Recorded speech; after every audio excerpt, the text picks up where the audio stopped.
भूत? मैं अभी देखता हूं।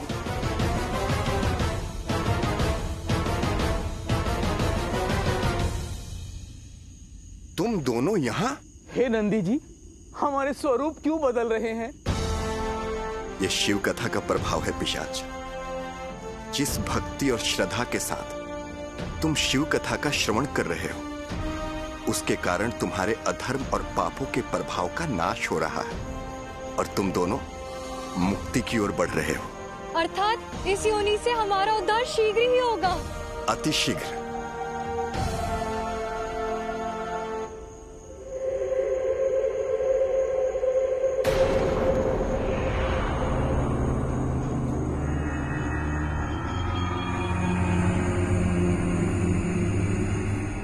अरे, तुम दोनों अपने पैर सीधा करो।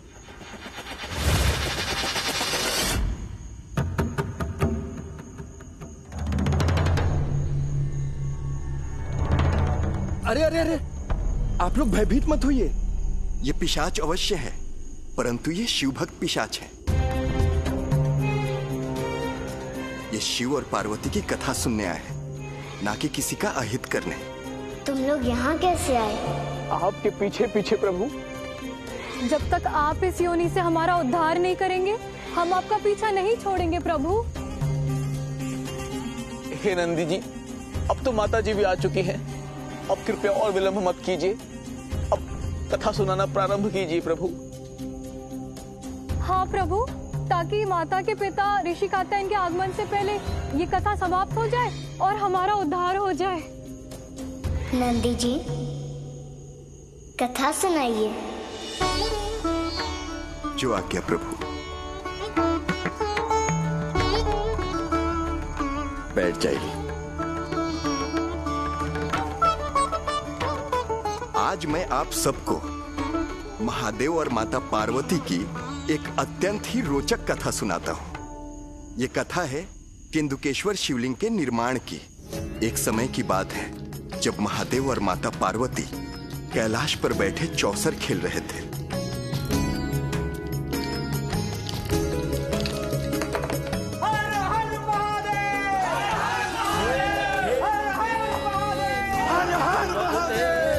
शिव शंभु अब खेलो खेले,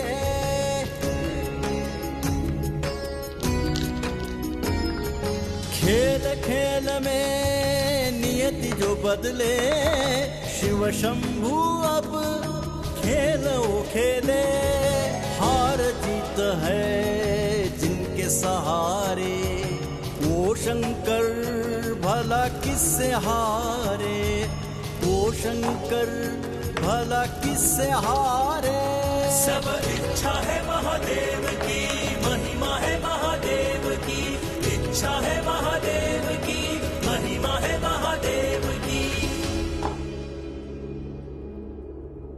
उमा, जिसकी जैसी भावना होती है प्रतिफल वैसा ही होता है। यही शाश्वत सत्य है।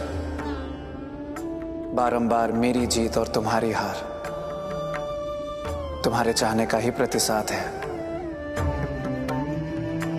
भाव बदल दो, परिणाम बदल जाएगा। नहीं महादेव, मैं अपनी भावना नहीं बदल सकती। पत्नी हूं, पति की जीत में ही मेरी जीत है। ठीक है, तो पासा फेंको। महादेव, हम चौसर के स्थान पर कोई अन्य खेल खेलें? कौन सा खेल? वही खेल जो बचपन में सभी खेलते हैं, केंदुक का खेल। परंतु आप वो खेल कैसे जानेंगे? आप तो अजन्मे हैं। आपने तो अपना बचपन पाया ही नहीं, तो बचपन के आनंद की अनुभूति कहां से होगी? पर कोई बात नहीं, मैं आपको सिखा दूंगी। आइए। उमा, कहीं ऐसा ना हो कि तुमसे ये खेल सीखने के लिए मुझे बाल रूप धारण करना पड़े। उसकी आवश्यकता नहीं पड़ेगी महादेव। ये खेल बहुत सरल है, आइए। चलो।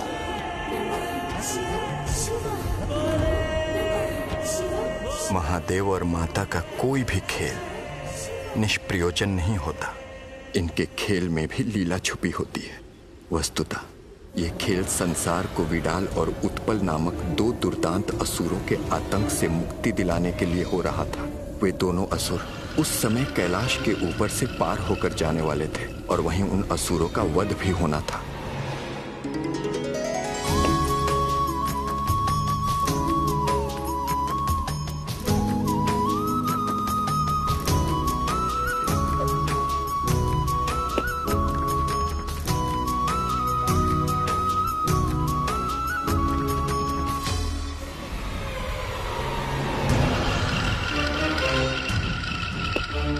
देख उत्पल, देख सुंदरी।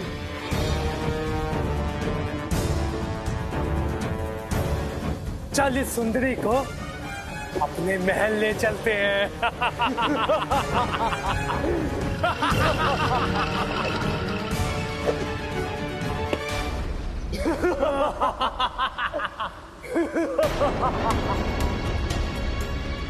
अरे सुंदरी, तुम्हारी जगह यहाँ नहीं, हमारे महल में है। तुमको तो हम अपनी रानी बनाकर रखेंगे। हर हर महादेव।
गिरजा, तुम्हारे केंदुक से बना ये शिवलिंग इस संसार में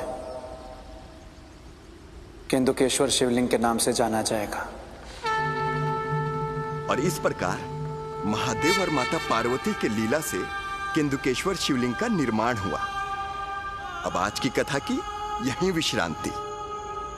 हर हर महादेव, हर हर महादेव, हर हर महादेव, हर हर महादेव। आपका बहुत बहुत धन्यवाद नंदी जी। अब हमें आज्ञा दें, कल हम पुनः आएंगे कथा सुनने।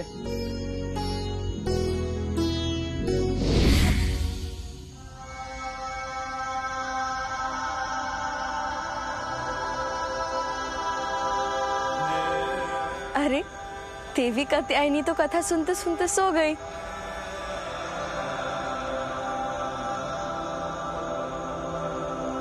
माता की ये पुरातन स्वभाव है।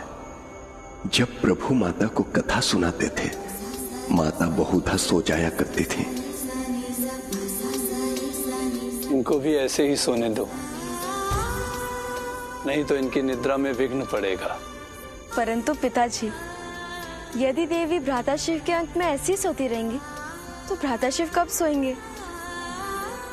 मुझे रात्रि जागरण अच्छा लगता है बहन।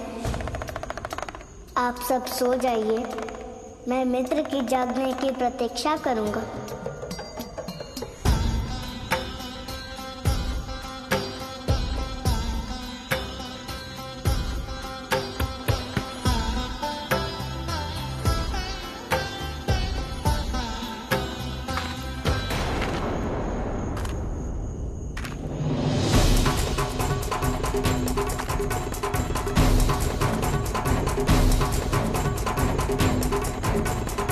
इतना कठोर भाव कहीं माता अनुसुईया प्रभु और माता को अलग तो नहीं कर देंगी?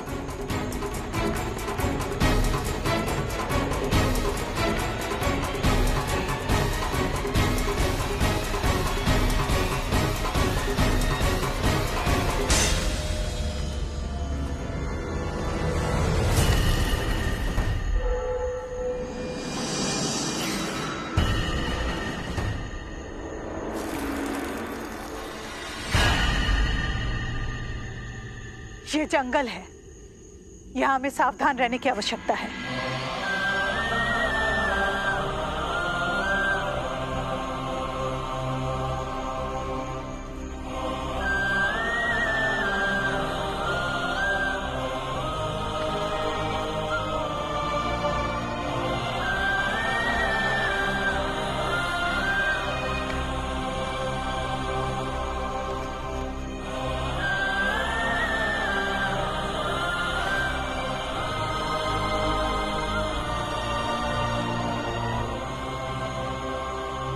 मैं तेरे लिए भी माँ ही हूँ कात्यायनी, क्योंकि एक माँ संसार के सभी बालकों के लिए केवल माँ ही होती है।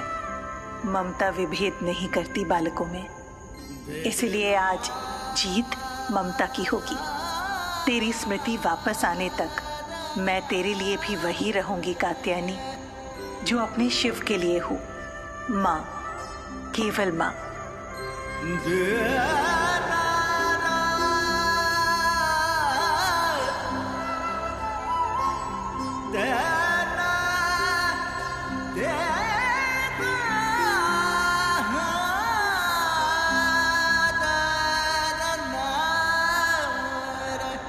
जय मां आदिशक्ति, जय मां आदिशक्ति, जय मां काली, जय मां काली, जय मां आदिशक्ति, जय मां काली, जय मां आदिशक्ति।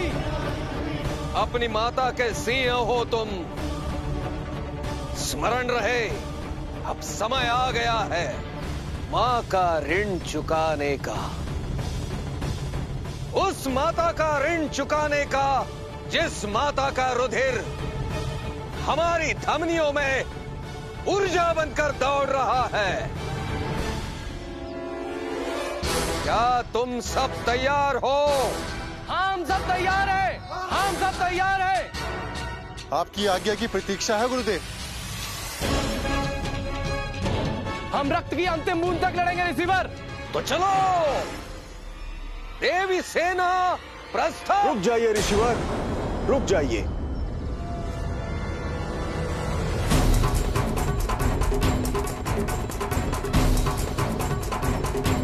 अब रुकने का समय नहीं है ऋषिवर।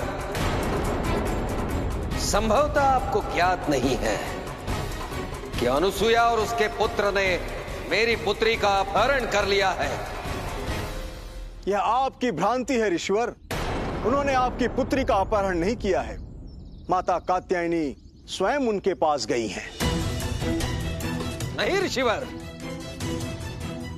अनुसुईया पुत्र शिव के पास मेरी पुत्री स्वयं कभी नहीं जा सकती। यह आपके आंखों पे भ्रम का आवरण चढ़ा है, जिसके चलते आप सती अनुसुईया के पुत्र, जो साक्षात बाल शिव रूप में महादेव हैं, और मां कात्यायनी जो उनकी अर्धांगिनी देवी पार्वती हैं, उन्हें आप पहचान नहीं पा रहे हैं ऋषिवर। ऋषि दधीचि सत्य कह रहे ऋषि कात्यायन।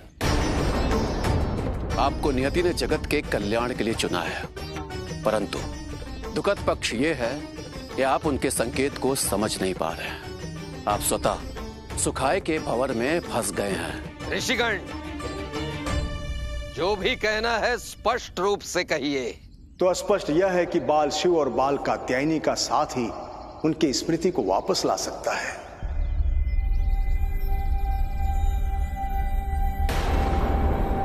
आप उन्हें पृथक करने का विचार त्याग दीजिए। असंभव। ऋषिवर, त्रिदेवों की स्मृतिहीनता मेरी समस्या नहीं है। मेरी समस्या है अनुसुईया और उसका वो मायावी पुत्र, जिसने मेरी पुत्री की स्मृतिहीनता का लाभ उठाकर उसके कोमल मन को अपने वश में कर लिया है। आप जो कह रहे हैं ऋषि कात्यायन, वह सत्य नहीं है, यह सर्वथा असत्य है। यही सत्य है। इसलिए यदि समझाना है तो जाकर उन्हें समझाइए, हमें नहीं।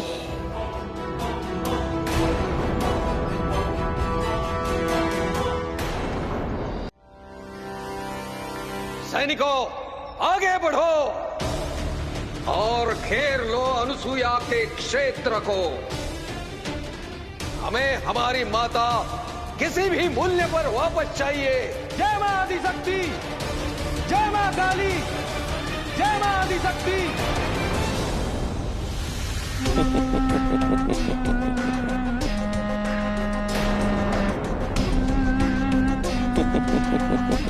बावरा हो गया है तू तारका, हंस क्यों रहा है? युद्ध करने जा रहा है देवी सेना और तू है कि माता माता माता, इससे बड़ा सुअवसर ठाके लगाने का हो ही नहीं सकता। मुझे तो बता कारण। माता, प्रत्यक्ष रूप से ये युद्ध शैव और शाक्त के बीच में होने जा रहा है, परंतु अप्रत्यक्ष रूप से ये युद्ध कात्यायनी के पिता और बाल शिव की माता के बीच में होने जा रहा है। और इसके फलस्वरूप प्रबल संभावना है माता कि दोनों शक्तियां शत्रु बनकर युद्ध करेंगी। अर्थात कात्यायनी और बाल शिव आपस में युद्ध करेंगे, जो एक दूसरे के पूरक है वो आपस में शत्रु बन जाएंगे। हाँ माता, हाँ। असुरराज, आप जो अनुमान व्यक्त कर रहे हैं वो यथार्थ के धरातल पर कैसे उतरेगा? मुझे तो यह संभव प्रतीत नहीं हो रहा है महाराज। बिल्कुल संभव है दंडपानी। बस देवी सेना को हम असुरों के साथ हाथ मिलाने की देर है, और जैसे ही वो हमारे साथ हाथ मिलाएंगे, कात्यायन की सेना विशाल हो जाएगी, जिसका सामना करना उस अकेली अनुसूया के बस में ना होगा। और तब विवश होकर बाल शिव को अनुसूया की ओर से युद्ध में उतरना पड़ेगा। और तब बाल शिव से अपने पिता को बचाने के लिए कात्यायनी को उसकी तरफ से युद्ध करना होगा। और फिर शुरू होगा शैव और शाक्त संप्रदाय के बीच में लंबा और भीषण युद्ध।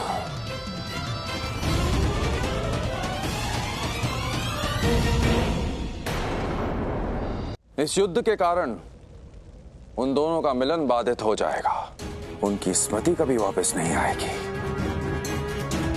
बाल शिव महादेव नहीं बन पाएगा, कात्यायनी पार्वती नहीं बन पाएगी, और इसके फलस्वरूप मेरी अमरता खंड रहेगी माता। तारका, तेरी ये योजना तो अत्यंत लाभदायी है। हाँ माता, किंतु इस योजना को सफल बनाने के लिए इसे सही तरीके से कार्यान्वित करना होगा। बताइए असुरराज, क्या करना होगा? ऋषि कात्यायन को हम असुरों के साथ मित्रता के लिए तैयार करना होगा दंडपानी। उसे विश्वास दिलाना होगा कि यदि वो हमसे मित्रता नहीं करेगा तो वो युद्ध हार जाएगा। और ये कार्य तुम करोगे दंडपानी, तुम। जो आज्ञा महाराज। अब मेरी इस योजना से बाल शिव और बाल पार्वती कभी अपने असली स्वरूप में नहीं आ पाएंगे।